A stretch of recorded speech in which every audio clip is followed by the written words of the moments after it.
je veux parler ce soir de la foi et du feu. De la foi et du feu. Je voudrais vous présenter cela sous forme d'un collier de perles que l'on enfile de vérité. Je prie que le Saint-Esprit puisse les planter dans votre cœur comme il les a plantés dans le mien. S'il réussit, vous réussirez aussi vu que ces vérités ont transformé ma vie, elles m'ont poussé à aller vers Dieu. Depuis 1987, date où nous avons commencé à tenir des registres sur les décisions des âmes qui ont donné leur vie à Christ dans nos croisades d'évangélisation, nous avons enregistré le chiffre de 75 millions. Savez-vous ce que cela sous-entend ? 75 millions de personnes de moins en enfer et 75 millions de plus au paradis. C'est ce que cela exprime. C'est cela le résultat. Alléluia!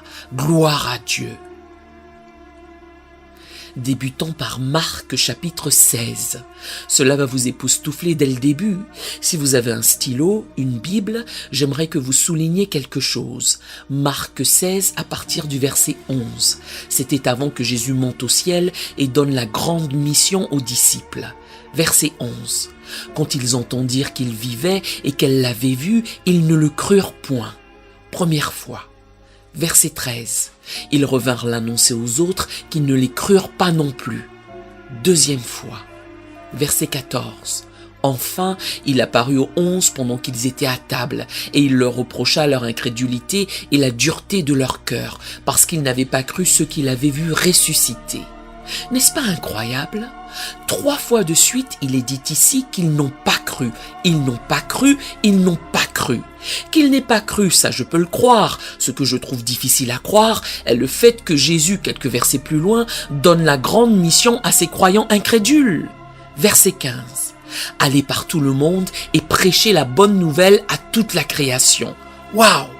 Si j'avais été là ce jour-là, je me serais faufilé par derrière, j'aurais tiré le vêtement de Jésus, je lui aurais chuchoté à l'oreille « Seigneur Jésus, es-tu sûr de choisir les bonnes personnes? Sais-tu que dans ton dos, elles sont pleines de doutes? Sais-tu qu'elles te remettent en question tout le temps? Es-tu certain de les avoir bien choisies? » Savez-vous ce que je pense que Jésus aurait fait? Il se serait retourné, aurait mis son doigt sur la bouche en signe de chute et aurait murmuré « La ferme, petit coquin, j'ai un secret que tu ne connais pas encore. Alléluia !»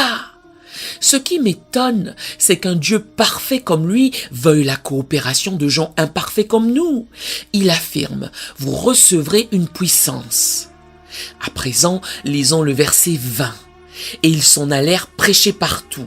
Le Seigneur travaillait avec eux et confirmait la parole par les miracles qui l'accompagnaient. Amen.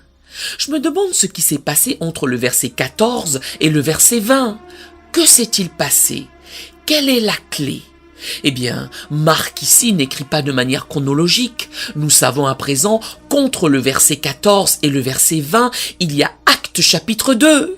Le Saint-Esprit est venu rester dans ce monde. Ils ont été remplis de puissance, sont sortis et ont servi le Seigneur glorieusement. Amen. Maintenant, je voudrais vous prendre par la main si vous êtes au verset 14. Ce soir, j'aimerais vous conduire au verset 20. Du doute à la foi, de la remise en question à la prédication, à l'avancement, dans le but de terroriser le terroriste suprême, le diable. Cela ne peut se produire que dans la puissance du Saint-Esprit. Pour cela, j'aimerais partager avec vous certaines vérités, certaines pépites de vérité qui ont éclaté en moi comme des révélations, qui ont altéré ma façon de penser et changé mon ministère. Je ne peux que témoigner aujourd'hui en regardant en arrière que c'était la main de Jésus qui m'a soulevé pour une moisson d'une ampleur presque inimaginable. Vous avez vu ce clip ici. En 6 jours dans une seule ville, 3,4 millions de personnes ont reçu Jésus comme leur sauveur. N'est-ce pas fabuleux? Ce n'était bien évidemment pas mon œuvre, mais j'avais le micro. Oui, c'est moi qui prêchais. Nous avons vu des miracles balayer ces réunions, miracle après miracle après miracle. La puissance de Dieu accompagnait la prédication de la parole de Dieu. Je voulais juste vous donner quelques-unes de ces pépites de vérité, si vous me le permettez, et je prie pour qu'elles vous touchent comme elles m'ont touché. Est-ce que cela vous convient? D'accord, ainsi soit-il. On m'a enseigné dans notre église en Allemagne que nous devions sans cesse prier pour un ciel ouvert. Seigneur, ouvre les écluses des cieux. Seigneur, ouvre les fenêtres du ciel. J'étais un expert dans cette prière, car quelqu'un semblait avoir oublié de les ouvrir là-haut. Puis, le Saint-Esprit s'est mis à m'enseigner, et je me suis écrié, « Attends un instant, les fenêtres du ciel sont ouvertes en permanence. » Je vais vous en donner la preuve. Lorsque Jésus est monté au ciel, je crois qu'il a fait un trou dans les cieux quand il est allé au trône du Père et qu'il s'est assis à sa droite, comme nous le lisons dans les Écritures. Cela dit, il a laissé cette ouverture, cette porte entr'ouverte, puisque 10 jours plus tard, après son ascension, le Saint-Esprit est descendu sur terre et est passé par ce même passage. Ascension, descente. La porte était encore ouverte 10 jours plus tard. Maintenant, je veux vous emmener dans Actes des Apôtres, chapitre 7, versets 55 et 56. Étienne est devenu le premier martyr. Avant qu'il ne le tue à cause de son témoignage, son visage a brillé comme celui d'un ange, relate l'Écriture, et il s'est exclamé « Je vois les cieux ouverts !» Ils étaient encore ouverts. Je vois les cieux ouverts et Jésus debout. J'ai dit « Quoi ?» J'ai lu jusqu'ici que Jésus était assis. Voilà qu'Étienne déclare désormais qu'il voit Jésus debout. Oui, quand le premier martyr chrétien est mort, Jésus s'est levé pour le recevoir. N'est-ce pas merveilleux ?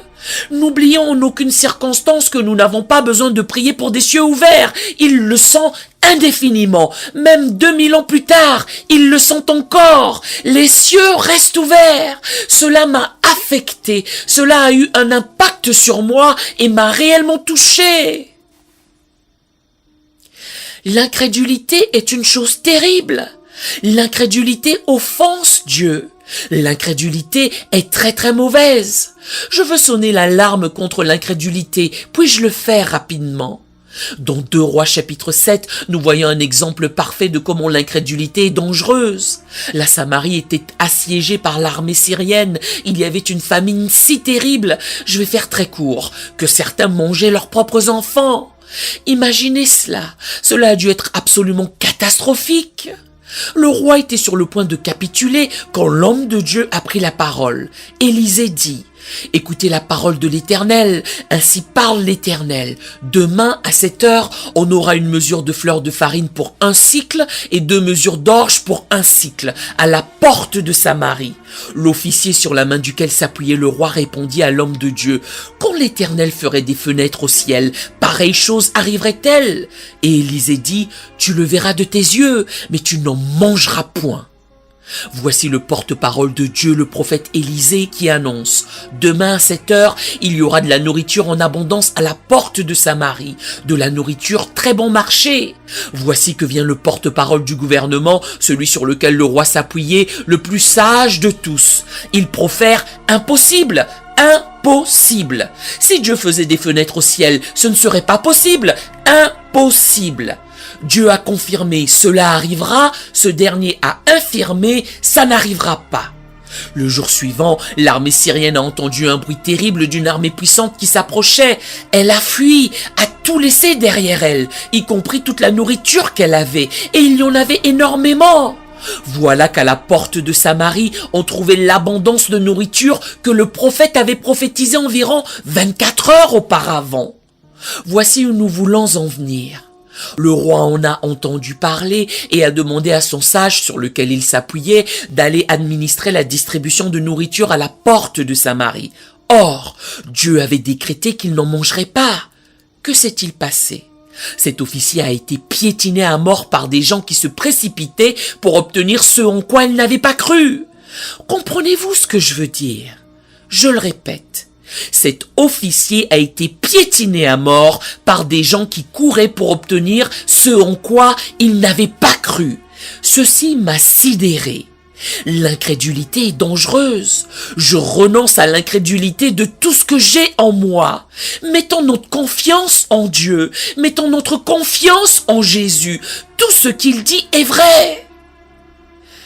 Une journaliste est venue me voir un jour et m'a demandé « Un homme de foi comme vous, a-t-il quelquefois des doutes ?» Je lui ai répondu « Oh que oui, j'en ai, de temps à autre. » Elle était stupéfaite et s'est exclamée « Vous avez des doutes ?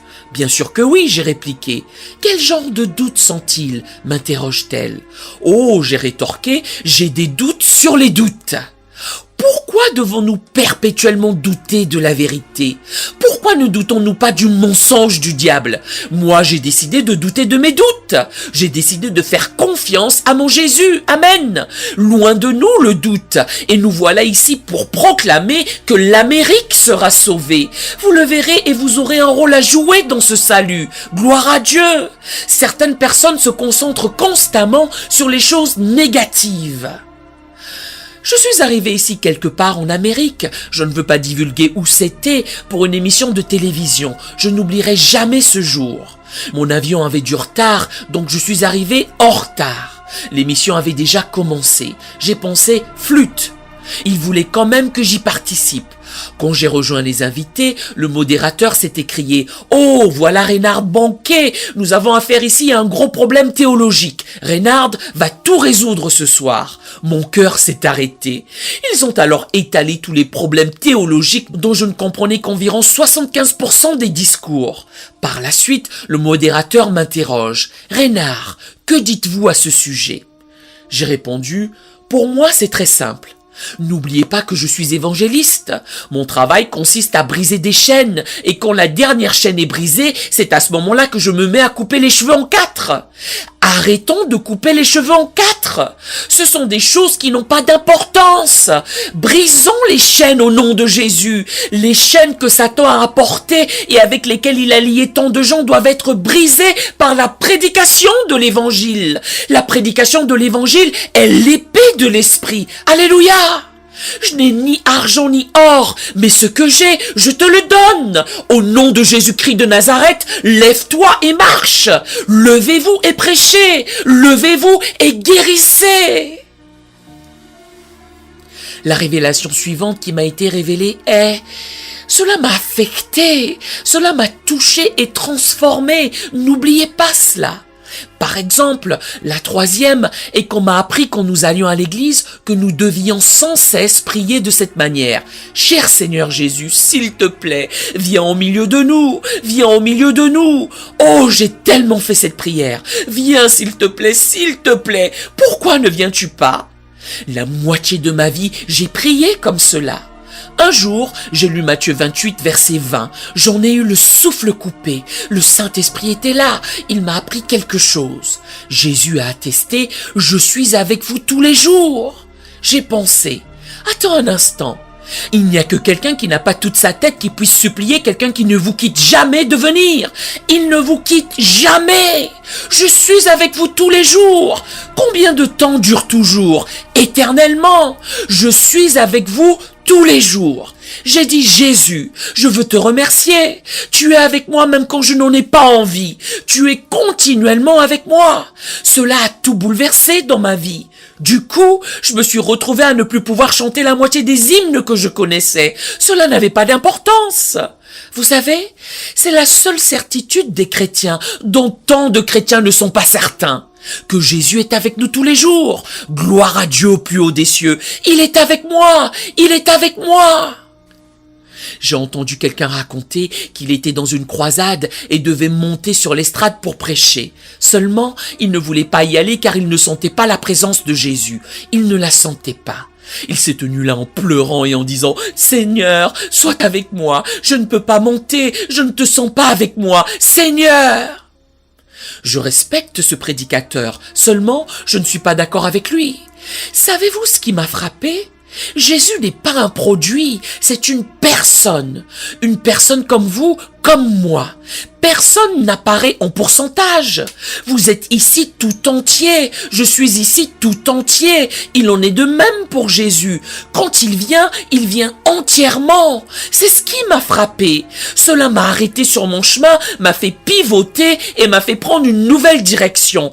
Jésus est tous les jours avec moi. Et si je ne sens pas sa présence, c'est que mes sentiments me mentent. Car la parole de Dieu affirme le contraire. La parole de Dieu l'a déclaré. Un jour, j'étais en Afrique, bouillonnant de fièvre à cause du paludisme. Je ne sentais pas vraiment Jésus. Vous voyez ce que je veux dire? J'ai pris le micro, je l'ai mis de côté, j'ai confessé. Seigneur Jésus, je ne te sens pas pour l'instant. Néanmoins, je m'approprie ta présence par la foi. J'ai prêché, les gens ont été sauvés en grand nombre, les malades ont été guéris, les infirmes ont marché et les aveugles ont vu. Jésus est avec nous, alléluia. Que cela vous touche comme cela m'a touché, c'est le cri et le désir de mon cœur. Jésus est en permanence avec nous, amen. Puis-je enfiler une autre perle? Celle-ci est de la dynamite. J'ai écrit un livre intitulé « La foi, le lien avec la puissance de Dieu ». J'y développe en détail toutes ces choses que je vous énumère. C'est la vérité que j'ai écrite qui m'a véritablement changé et qui vous bénira puissamment. Allons donc, Jacques, pour une autre merveilleuse vérité. Je dirais que Jésus est toujours au summum de sa puissance. Je vais vous le prouver à partir des Écritures. Jacques 1, verset 17. Toute grâce excellente et tout don parfait descendent d'en haut, du Père des Lumières, chez lequel il n'y a ni changement ni ombre de variation. Pas d'ombre de variation. Le Père des Lumières, le don parfait. Pas de changement, pas d'ombre de variation. Un jour, je méditais là-dessus et j'ai demandé au Saint-Esprit, « Tu es à l'origine de ce verset, explique-le-moi.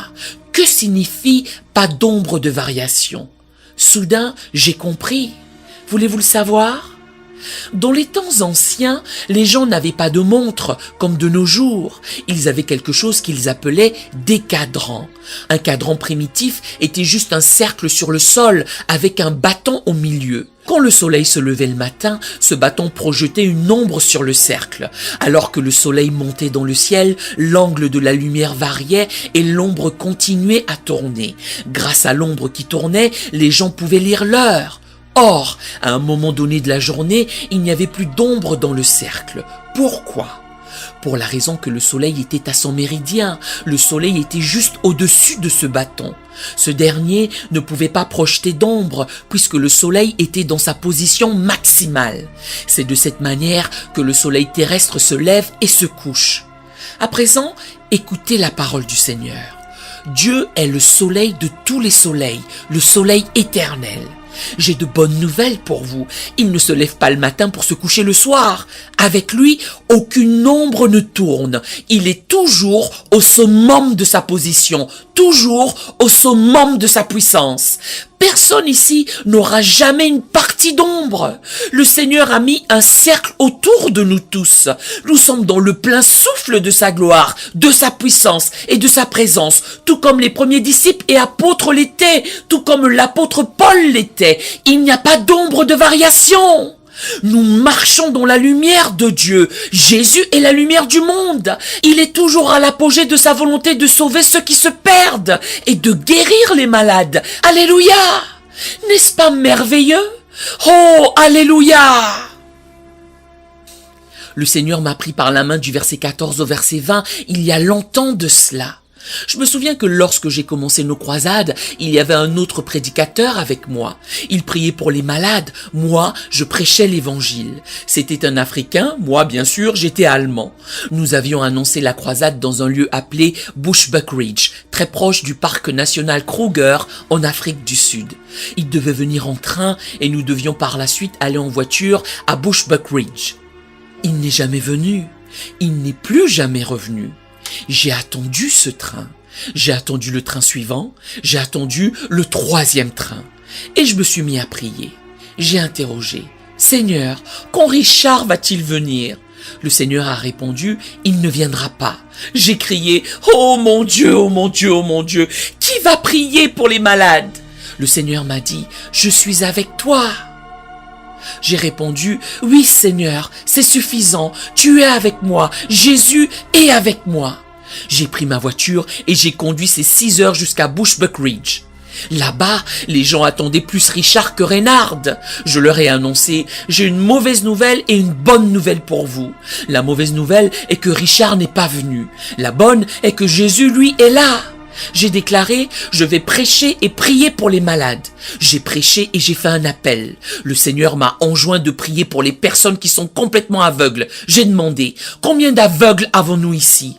Une rangée entière a été conduite vers l'estrade. Je les ai alignés devant moi, ils étaient environ 20. J'ai dit, fermez les yeux, je vais venir poser mes doigts sur vos yeux aveugles et je vais prier pour vous au nom de Jésus. Cependant, gardez vos yeux fermés jusqu'à ce que je vous dise de les ouvrir.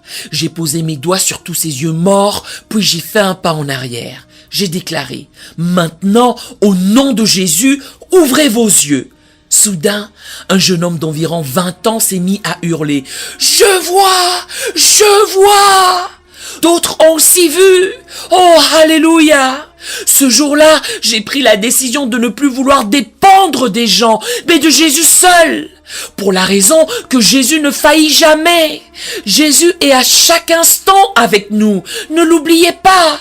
Qu'importe la situation, qu'importe la condition, ça n'a pas d'importance. Jésus ne faillit jamais. Amen. Oh, que cela puisse s'imprégner dans nos cœurs. Il est toujours, continuellement, tout le temps avec nous. Pas besoin de remettre cela en question. Et s'il n'y a pas besoin de remettre cela en question, il n'y a pas de possibilité de douter. Je prends la parole de Dieu au pied de la lettre. Pourquoi? Parce que la parole de Dieu est la constitution du royaume de Dieu. Et aucune majorité de 2/3 de n'importe quel parlement sur terre ne peut amender cette constitution, car elle a été établie éternellement dans les cieux. Il n'y a rien d'autre d'aussi sûr. Du verset 14 au verset 20. Entre ces deux versets, comme je l'ai déjà formulé, il y avait le chapitre 2 des Actes des Apôtres. Actes chapitre 2. Waouh! J'aime trop ce chapitre. En fait, je n'ai pas besoin de le lire, je le connais par cœur. Croyez-moi. Verset 1. Le jour de la Pentecôte, ils étaient tous ensemble dans le même lieu. J'aime chaque mot. Je pourrais prêcher sur chaque mot si je le devais. Tout à coup, il vint du ciel un bruit comme celui d'un vent impétueux, et il remplit toute la maison où ils étaient assis. Des langues, semblables à des langues de feu, leur apparurent, séparées les unes des autres, et se posèrent sur chacun d'eux. Et ils furent tous remplis du Saint-Esprit, et se mirent à parler en d'autres langues, selon que l'Esprit leur donnait de s'exprimer. C'est la Bible! C'est la Bible! Jésus a publié dans Actes 1, vous recevrez une puissance. Dans Actes chapitre 2, nous lisons quel genre de puissance c'est. La puissance du feu. J'aime ça. C'est ma Bible. La puissance du feu. Il est le capitaine de notre salut. Il nous donne la puissance du feu. Béni soit le nom du Seigneur. Je voudrais vous donner une autre petite perle qui est dans l'Ancien Testament. Êtes-vous d'accord? Elle met en lumière une vérité du Nouveau Testament qui va vous ébahir. Il se peut que vous ne l'ayez jamais envisagée. Le Saint-Esprit me l'a montré. J'ai écrit à ce sujet dans mon livre intitulé « L'évangélisation par le feu ». J'ai écrit ce livre avec un stylo en feu pour la raison que le Saint-Esprit me l'a dicté. C'est tout mon cœur qui est dedans. Si vous voulez un ministère d'évangélisation comme celui que j'ai, c'est la voie à suivre. Ce ne sont pas des histoires, ce sont les Écritures. Car la parole de Dieu est vivante et efficace, plus tranchante qu'une épée quelconque à 2 tranchants. Prenons rapidement Juges, chapitre 15. C'est l'histoire de Samson. Laissez-moi vous donner rapidement le contexte. Samson avait épousé une femme philistine. Je veux que vous vous rappeliez que c'était l'Ancien Testament. Cela ne s'adapte pas si bien à notre société actuelle. Je suis conscient de cela. Il avait donc épousé une belle femme philistine, a dû partir, et quand il est revenu, après quelques mois, il a voulu embrasser sa femme, seulement son beau-père est intervenu et a compté. « Oh, Samson, je ne savais pas que tu reviendrais, j'ai donné ta femme à un autre homme. » Qui ne serait pas aussi fou de rage qu'un serpent si son beau-père lui faisait ça? Il a donné ma femme à un autre homme. Samson était enragé. Il a fait quelque chose de terrible, et c'est cette image que je veux utiliser. La Bible narre qu'il a attrapé 300 renards. Ça, c'est le premier miracle. Si vous ne le croyez pas, essayez d'en attraper un seul. Il en a attrapé 300. Est allé dans les champs des Philistins, a pris les renards, et la Bible relate qu'il les a tous attachés par la queue. Puisque chaque renard n'a qu'une seule queue, il a dû les lier 2 par 2. Ensuite, il a fait une chose cruelle. Il y a mis du feu et les a lâchés dans les champs de récolte des Philistins. Après, il a suivi le spectacle. Il pouvait voir exactement où les renards couraient, puisque partout où ils allaient, des traînées de feu se faisaient voir.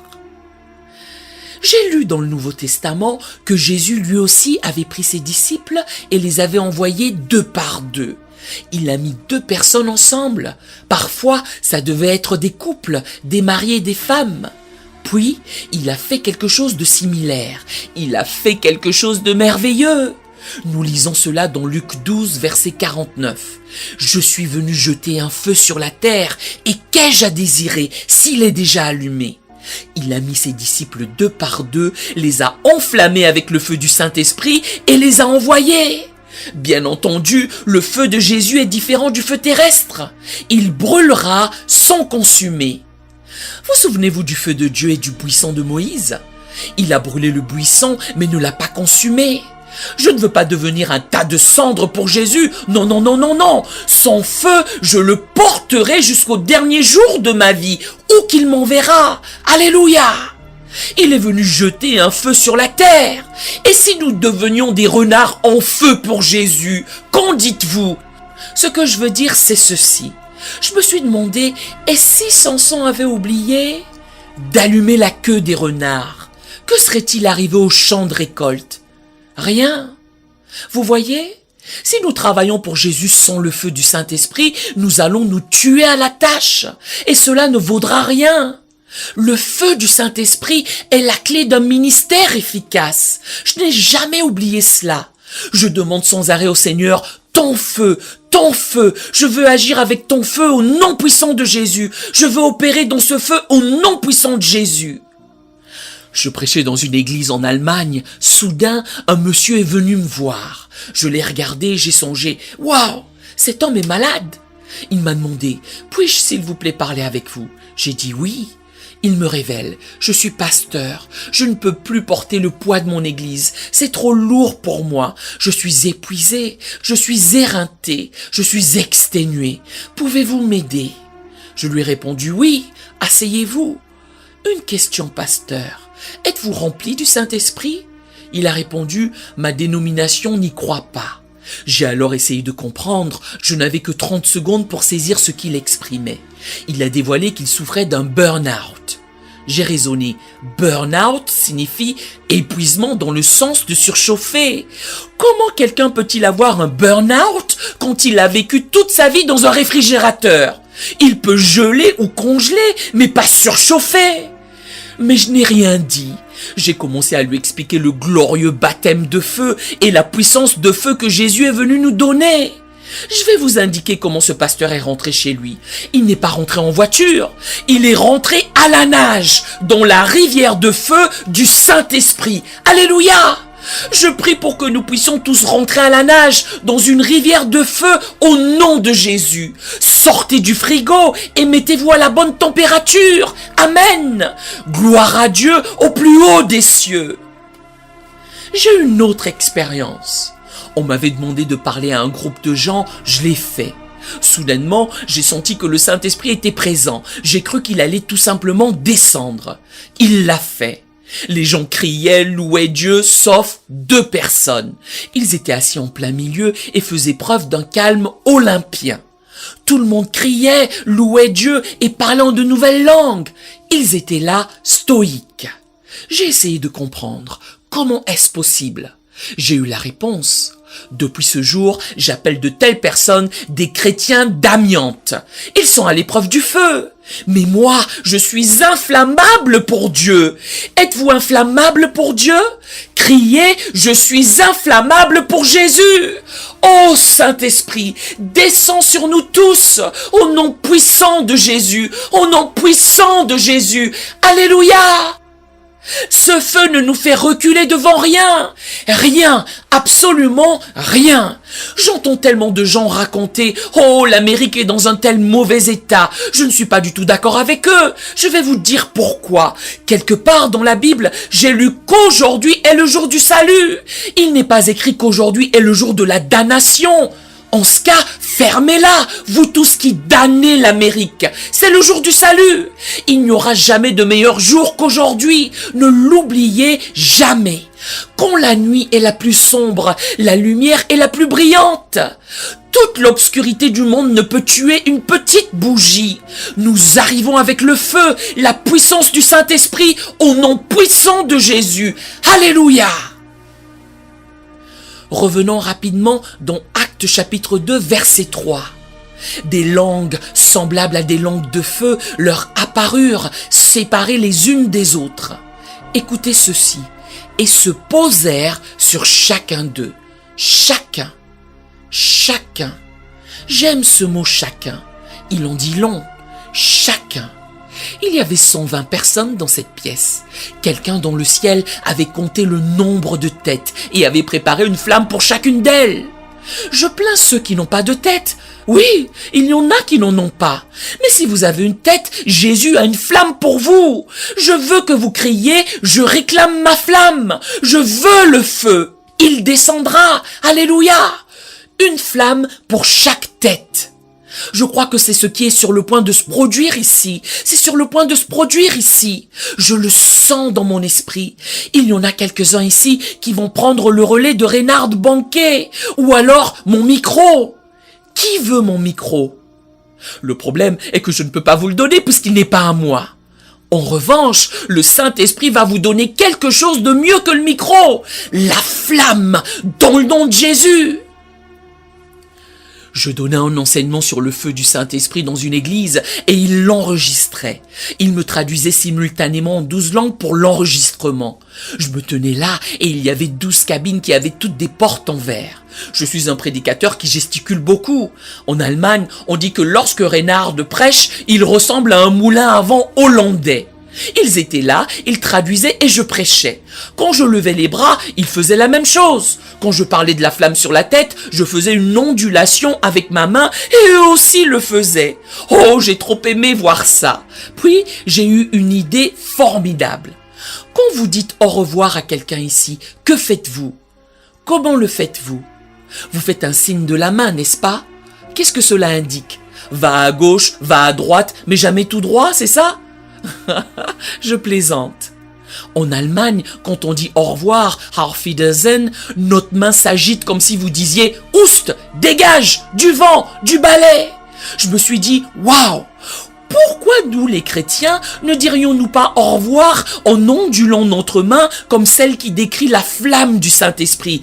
Bye bye! Où est-ce que tu vas? Je vais à la Nouvelle-Orléans pour chasser les démons. Bye bye! Où vas-tu? Je vais à New York pour prêcher l'évangile. Une flamme sur chaque tête au nom de Jésus. Réclamez, revendiquez votre flamme au nom de Jésus. Gloire à Dieu au plus haut des cieux. Je veux suivre, je veux servir ce Jésus-là. Mes mains mortelles sont si ordinaires, pourtant elles bâtissent le royaume éternel de Dieu. Les architectes construisent, Dieu merci pour eux. Néanmoins, tout cela sera réduit en poussière un jour. En revanche, ce que vous baptisez avec vos mains mortelles au nom de Jésus signifie que vous érigez un royaume éternel. Et mes lèvres mortelles prêchent l'évangile éternel. C'est la forme la plus élevée de vie. Je veux tous vous mettre au défi. Consacrez-vous à Jésus de manière totale, complète et radicale. Si vous le faites, il vous fera. Il a certifié « Je vous ferai ». Ce n'est pas une université qui vous fera, ce n'est pas une théologie qui vous fera, mais Jésus énonce « Je vous ferai pécheurs d'hommes ». Il est le créateur de l'homme et de la femme. Je vous ferai, il vous fera. Je veux honnêtement le répéter encore une fois. Dans ce lieu se trouvent quelques personnes, des hommes, jeunes ou vieux, cela m'est égal, des femmes, jeunes ou vieilles, peu m'importe. Oui, Dieu va utiliser certains d'entre vous pour ébranler des nations. L'année dernière, je vivais dans une petite ville de Floride appelée Vero Beach. Elle compte 14 000 habitants, une petite ville paisible. Le Seigneur m'a parlé et m'a repris en disant « Je ne t'ai pas envoyé en Amérique pour que l'Amérique soit le panier d'offrande de l'Afrique. Je t'ai envoyé en Amérique pour son salut. Je veux que tu fasses une croisade d'évangélisation ici à Vero Beach. » J'ai murmuré « Seigneur, c'est un tout petit endroit, je peux faire ça rapidement, je rassemblerai une centaine de personnes et tout ira bien. » Tandis que je priais pour cela, tout cela grandissait. En février de cette année, j'ai fait ma croisade à Vero Beach. À chaque réunion, il y avait 5000 personnes dans cette petite ville. Pour moi, c'était comme si quelqu'un lançait une fusée dans le ciel nocturne ou que quelqu'un appuyait sur la gâchette du pistolet de départ. La course est ouverte, de ville en ville, d'État en État, d'une côte à l'autre. Je crois que l'Amérique sera sauvée. Nous avons signé le contrat pour le centre Amway à Orlando pour le 27 septembre 2008. Il y a là 19 000 places. C'est la deuxième étape. Après ça, je continuerai d'agir et nous remplirons des stades. De ville en ville. Alléluia! L'évangile doit être prêché pour être l'évangile. Évangile veut dire bonne nouvelle. Une nouvelle n'est pas une nouvelle quand elle reste sur une étagère. Une nouvelle est une nouvelle quand elle est communiquée. Et un évangile non prêché n'est pas du tout un évangile. L'évangile doit être prêché pour devenir l'évangile. Quand l'évangile est prêché, l'évangile devient un événement. Un jeune homme m'a débité. Comment pouvez-vous appeler un évangile qui a 2000 ans une nouvelle ? J'appelle nouvelle autre chose. Vous devriez plutôt appeler cela la bonne nouvelle. C'était intelligent, mais pas assez.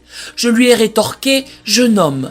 Oui, l'évangile est vieux, tout comme le soleil est vieux. Toutefois, personne ne peut prétendre que parce que le soleil est vieux, il a froid. Le soleil est vieux, mais brûlant. La Bible est vieille, mais puissante.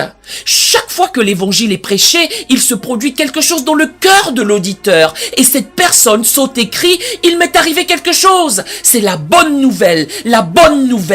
Les yeux des aveugles s'ouvrent, les infirmes marchent, ceux qui étaient perdus sont retrouvés et des pécheurs sont sauvés. Cela se produit. Cela vous est-il arrivé? Alléluia, au nom puissant de Jésus. Pour conclure, je veux découvrir combien d'entre vous ont entendu l'appel de Dieu ce soir pour faire partie de ce mouvement de salut qui va traverser ce pays pour transformer les ténèbres en lumière, la puissance de Satan en puissance de Dieu, la servitude en liberté. Si vous avez entendu cet appel, que vous êtes prêt à tout laisser tomber comme Lévi, le collecteur d'impôts, quand Jésus est entré dans son bureau, il s'est levé, a tout laissé et l'a suivi. Qui est ici ce soir? Qui veut suivre Jésus dans cet appel? Je crois que le feu va tomber pendant que nous allons prier. Il y aura une flamme sur chaque tête au nom puissant de Jésus. C'est facile de recevoir un appel de Jésus. C'est une autre affaire de donner naissance à cet appel. Vous allez donner naissance à cet appel au nom de Jésus. Faites que cet auditorium devienne une matrice pour la prochaine génération d'évangélistes du Saint-Esprit au nom puissant de Jésus. Le Seigneur nous assure, n'aie pas peur, je suis avec toi. Mes lèvres sont tes lèvres, tes mains sont mes mains. Je vais ôter les barrières, je vais retirer les barrières qui t'ont empêché d'entrer dans ton appel, dit le Seigneur. Ce jour est ton jour, ce jour est le jour du salut. Merci Jésus, merci puissant Jésus, merci Dieu Tout-Puissant. Alléluia, la flamme a-t-elle atterri? Votre tête est la piste d'atterrissage du Saint-Esprit. Il a atterri pour ne plus jamais décoller. Le Consolateur est venu pour vivre en vous. Criez Alléluia, Alléluia, Alléluia. Certains d'entre vous ont déjà répondu à un appel similaire auparavant. J'espère que vous ne collectionnez pas les appels. Je prie du fond de mon cœur que vous n'attendiez plus d'autres appels, mais que vous alliez vous acheter une valise dans le but de vous mettre en route pour Dieu. Au nom de Jésus, au nom de Jésus, au nom de Jésus. Nous aimerions vous donner l'opportunité de faire de Jésus le Seigneur de votre vie. Voulez-vous bien prier avec moi? Dites Seigneur Jésus, je me repens de mes péchés. Viens dans mon cœur. Je fais de toi mon Seigneur et Sauveur. Par cette simple prière, nous croyons que vous êtes nés de nouveau, allez dans une bonne église qui est basée sur la Bible, donnez à Dieu la première place. Nous espérons de tout cœur que ce message vous encouragera. Si vous connaissez quelqu'un qui puisse être encouragé, s'il vous plaît, envoyez-le lui. Édifions le corps de Christ ensemble. Nous publions un nouveau message chaque lundi et un message court chaque jeudi. Appuyez sur la cloche des notifications pour vous le rappeler. Merci infiniment de nous soutenir en vous abonnant à notre chaîne. Que Dieu vous bénisse abondamment.